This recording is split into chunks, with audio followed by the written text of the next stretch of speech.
Let me guess. You are a kid. You are just sitting there on YouTube. You've been having your long week at school, and all of a sudden the weekend hits. Saturday, you're out playing, doing your thing, but then Sunday comes. And when Sunday comes, you open up YouTube, you type it in on your keyboard or your phone, Cory, hoping to see Corey X Kenshin open up a new video and for you to see Spooky Scary Sundays. But for some reason, a scary thing happens. He's not there and he disappeared. So now you have to settle for me. Welcome everybody. This is JayDamage. Welcome to my page. And today we're gonna do a Spooky Scary Sunday. Obviously today is not Sunday, but I might come back Sunday and also do a video again. But we're gonna do some reactions to some videos from 1C Entertainment for you guys' entertainment. We're gonna go ahead and get this video started. So if you're ready for this video, go ahead and hit like, comment, subscribe, hit that notification bell, and I will see you when the video starts. Let's go. All happened one summer on what could have been just a normal night. My brother's two friends were sleeping over, so my mom and I decided to get a pizza to make it easy to feed everyone. My mom and I decided to get the pizza from a popular pizza chain in Arizona called Fired Pie. Okay. We all decided that we would take the pizza to go and eat it at home. And we brought my brother's friends and our dog, a husky named Frosty, with us to pick up the pizza. The reason we didn't leave Frosty at the house was that he was still young and very destructive when left alone. But it turned out that bringing Frosty with us meant more than just not having to buy new blinds or shoes. When we arrived at Fired Pie, I didn't want to get out of the car because I was feeling very lazy, but my mom and my brother didn't want to leave me alone in the car. But since Frosty couldn't go inside the restaurant anyway, he stayed in the car with me and I convinced them that I would be fine. The place where we parked was very dark, and I was in the back seat with Frosty, partially almost lying down and scrolling on my phone. Suddenly, Frosty started to whine and then barked a few times. At first, I thought he was being paranoid because he was little and felt trapped in the car. I just patted him on the back and that calmed him down a little. But then he started to bark aggressively at me and I was taken aback. I shifted over to pet Frosty again when the reflection of my phone in the side view mirror caught my eyes. As I looked over at the mirror, I saw something terrifying. In the reflection, I could see a man wearing a black hoodie and ski mask staring right at me. I screamed. Oh, wow. See, this is why I like dogs, man. Because I personally, like, when I get a dog, really, I don't even expect the dog to protect me. I like a dog to snitch. Let me know if somebody around, like, for real. That's why I love dogs so much, bro. Because dogs just, they can sense somebody coming. And that's what you need. That's why I always recommend people. If you got your own crib, get you a dog, man, for real. And turned around and saw that man was trying to open the door. Thankfully, it was locked. He then screamed, "Open up the door!" I was so scared. I was only 14 at that time and didn't know how to react or what to do. Frosty stepped on me as he was barking at the man, and I came back to reality. I realized that if I didn't do something quickly, then something bad would happen. I gathered up some courage and told the man to go away and that I would call the cops if he didn't. Suddenly, everything got very quiet. He seemed to have left, and I looked around and didn't see anyone around. So I got out of the car with my dog and started running towards the restaurant. But as I was running, someone grabbed me and I tried to scream, but my mouth was covered by a cloth. The last thing I saw was my dog running to the restaurant, and then I blacked out. I woke up in a hospital and my body felt achy and like I'd been thrown around.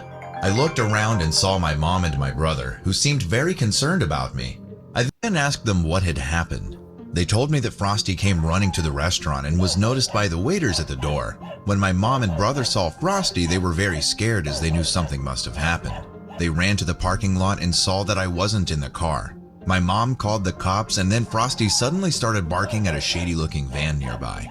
My brother and his friends circled the van to look inside, and they saw blood on the back door of the van. Whoa. They found the back of the van and found me, tightly tied up with ropes.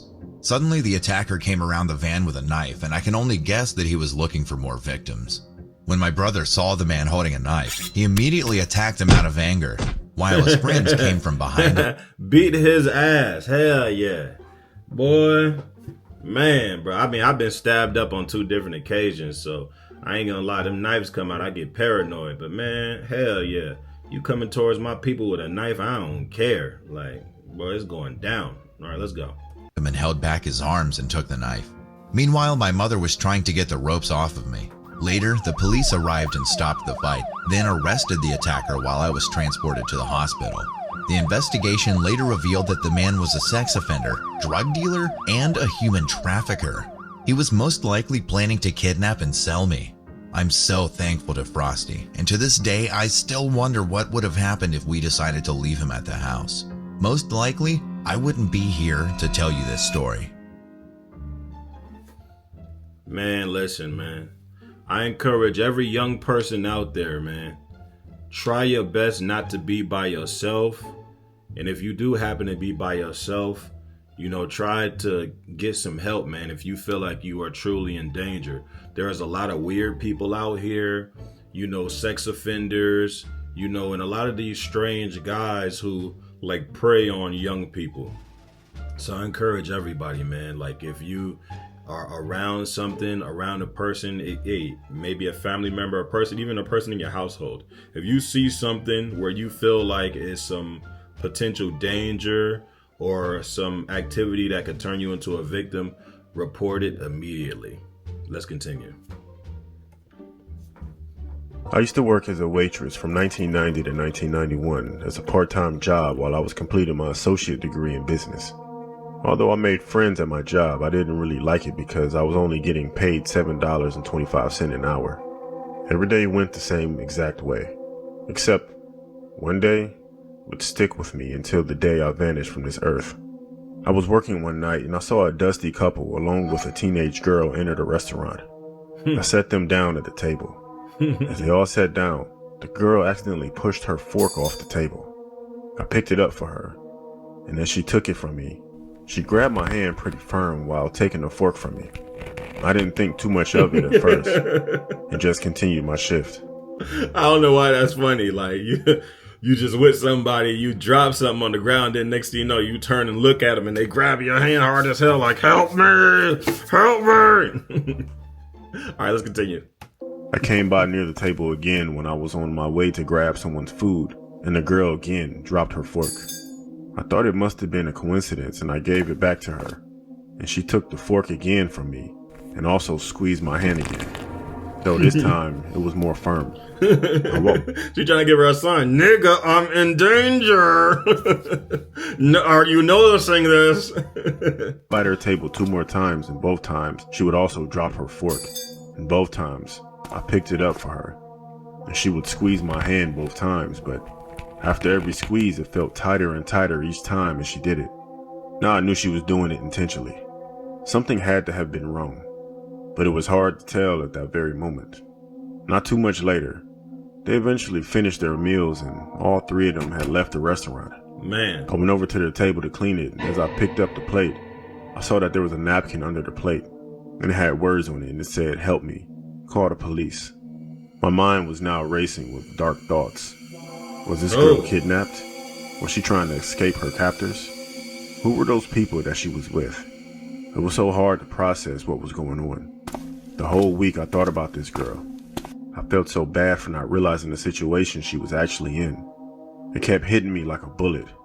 The more I thought about her, I made a very disturbing resemblance. Wow. That girl. She looked so familiar. That's when I connected the dots. I recognized this girl to be a missing person for years now. It had to be none other than Antoinette Cadito.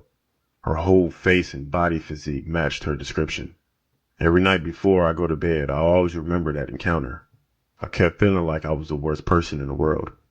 I should have picked up on her hints that she was in trouble. I could have ended her suffering of being kidnapped, and I could have helped return her to her loved ones. Antoinette's mother, Penny, had died in 1999 due to cardiac and liver issues.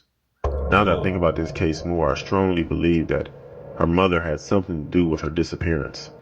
She had to have sold her daughter. Every interview, she didn't look concerned with her daughter being abducted and held against her will. Whoa. I feel sick to my stomach every time I think about this. It is still unknown where Antoinette is as of today. This mystery has never been solved. Although law enforcement officials and I believe she is deceased, Wow, so this is a real story. she's still listed as a missing person. I just really hope that wherever Antoinette is today, that she has found peace, and I hope that she is no longer living a life of pain.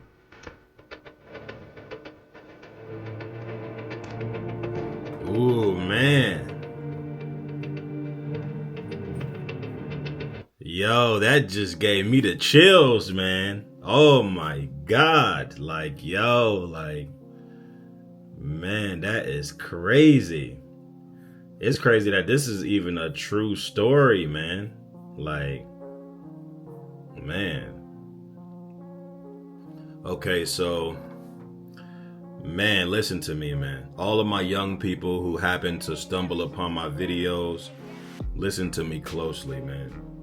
Don't trust nobody and don't underestimate nobody. When you're a child, a lot of times you're young, you just now experiencing a lot of things, and sometimes you might run into some people who happen to make you comfortable. But trust me, man, only trust the people around you and the people who make you feel safe.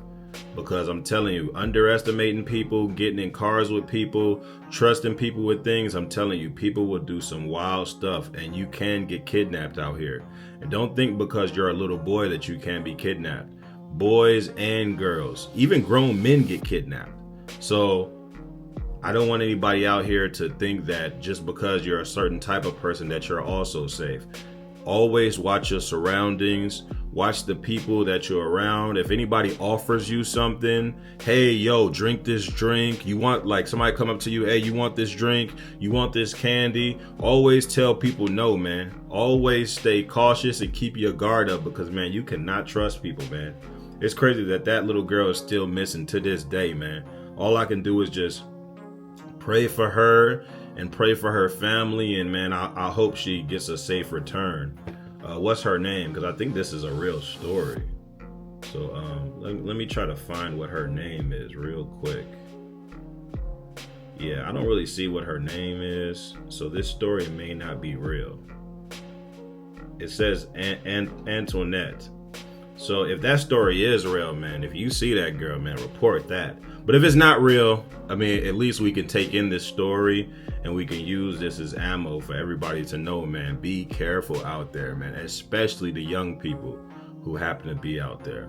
So if y'all like this video, go ahead and hit like, comment, subscribe, hit that notification bell, and I will see y'all in the next video. And hopefully I can bring y'all some more spooky, scary Sundays until Corey comes back, which from the way it's looking, he might not come back.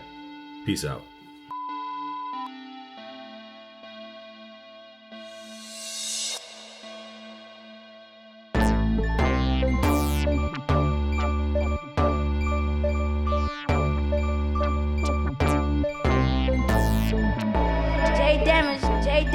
JayDamage.